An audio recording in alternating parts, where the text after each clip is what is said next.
Have you ever wondered why nucleic acids are so crucial when it comes to drug targets? Let's take a moment to understand this. Nucleic acids, specifically DNA and RNA, are the building blocks of life. They hold our genetic blueprint, carrying the instructions for all the proteins our bodies need to function. Now, imagine if we could manipulate these instructions. This is precisely why they are of such interest in drug development. By targeting DNA and RNA, we can potentially alter the course of diseases at their most fundamental level. This is especially important in conditions like cancer, where genetic mutations drive the disease. Drugs that target these nucleic acids can interrupt the disease process, potentially halting it in its tracks. But how do these drugs interact with DNA and RNA? What are the mechanisms at play? And how does this pave the way for new treatments? So, let's delve deeper into how drugs interact with these nucleic acids. When drugs meet DNA or RNA, what happens? Well, let's dive right into the fascinating world of drug interaction mechanisms with nucleic acids. The first mechanism we'll tackle is intercalation. Like a well-mannered guest slipping between two people at a crowded party, intercalating agents can slide between the base pairs of the DNA double helix.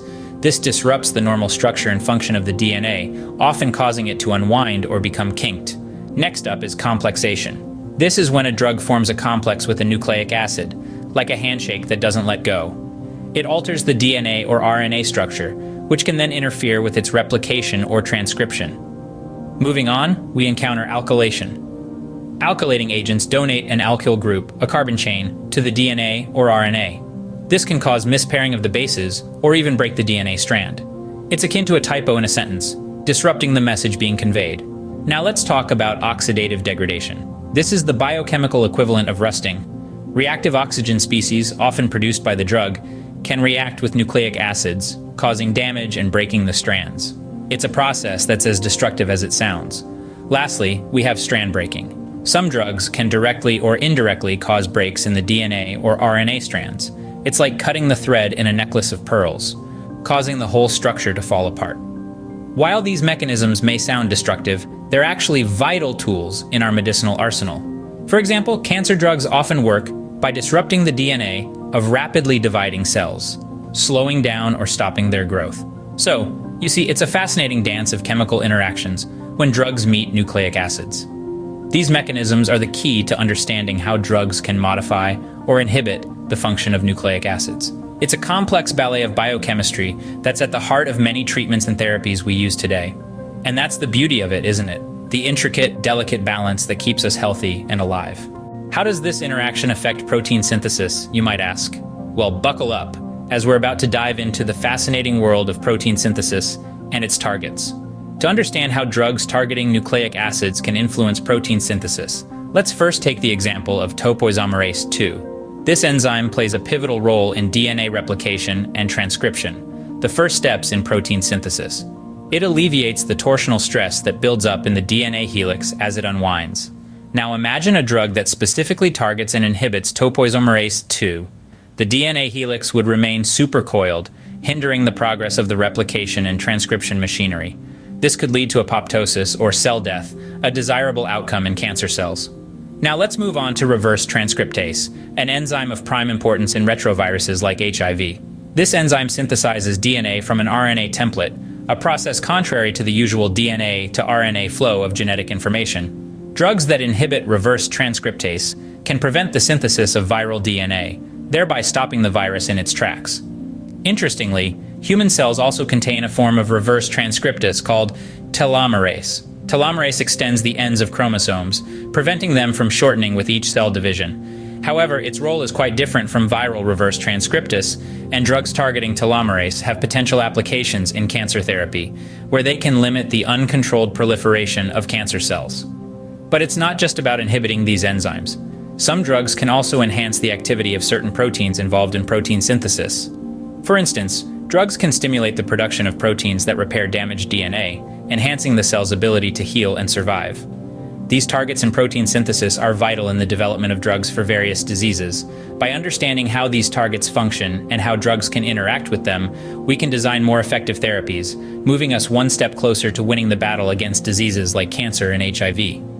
So the next time you pop a pill, remember the intricate dance of molecules happening inside your cells. But how about mRNA and rRNA? Can they also be drug targets? Well, let's dive right in. Messenger RNA, or mRNA, plays a critical role in the process of protein synthesis. It's the messenger that carries the genetic instructions from the DNA to the cell's protein-making machinery, the ribosomes. Now, what if we could manipulate these messages, altering or silencing them to prevent the synthesis of disease-causing proteins? This is the potential of mRNA as a drug target. Ribosomal RNA, or rRNA, on the other hand, forms the core of the ribosome structure and ensures the proper alignment of mRNA and transfer RNAs during protein synthesis. It's like the construction manager of the cellular world. If we can target rRNA, we can potentially disrupt this process and prevent the production of harmful proteins. Now, how do we inhibit these molecules? This is where antisense therapy comes in. This therapeutic approach involves using antisense oligonucleotides, small pieces of DNA or RNA, that are complementary to the mRNA sequence of a specific gene. When these antisense molecules bind to their target mRNA, they block it from being translated into protein. It's like putting a stop sign in the middle of a busy road, halting the traffic of protein production. Antisense therapy has shown promise in treating a variety of diseases, from genetic disorders to cancers. For instance, in the case of genetic diseases caused by the overproduction of a harmful protein, antisense therapy can be used to dial down the production of that protein, mitigating the disease's effects. However, it's important to remember that while the potential of mRNA, rRNA, and antisense therapy is vast, these are complex biological systems, and manipulating them comes with its own set of challenges. But the ongoing research in this field is truly exciting, pushing the boundaries of what we thought was possible in drug development. So, mRNA, rRNA, and antisense therapy are all part of the bigger picture of nucleic acid-targeted drug development. Now that we understand the role of nucleic acids as drug targets, what's next? As we've journeyed through this intricate world of DNA and RNA, their roles as potential drug targets have become evident. We've discussed the mechanisms by which drugs interact with these nucleic acids: intercalation, complexation, alkylation, and oxidative degradation.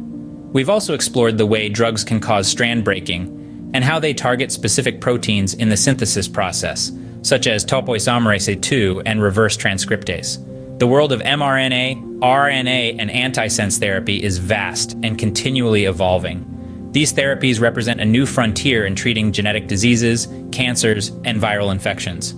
They offer an approach that can specifically target and modulate gene expression, opening up a world of possibilities for personalized medicine. Looking forward, there's a lot to be excited about.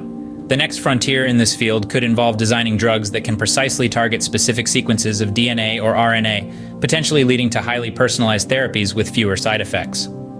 Another promising area is the development of drugs that can modulate the activity of non-coding RNAs, which are increasingly being recognized for their roles in disease. However, challenges lie ahead.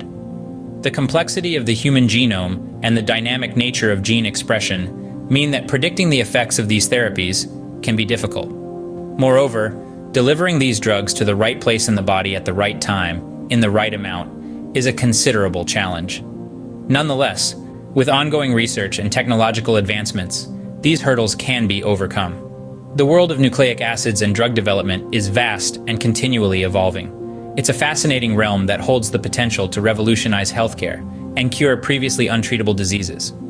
As we continue to unravel the mysteries of the human genome, we look forward to sharing more insights and breakthroughs with you. Subscribe for more because you won't find me later. Stay tuned for more enlightening discussions on the fascinating world of pharmaceutical research.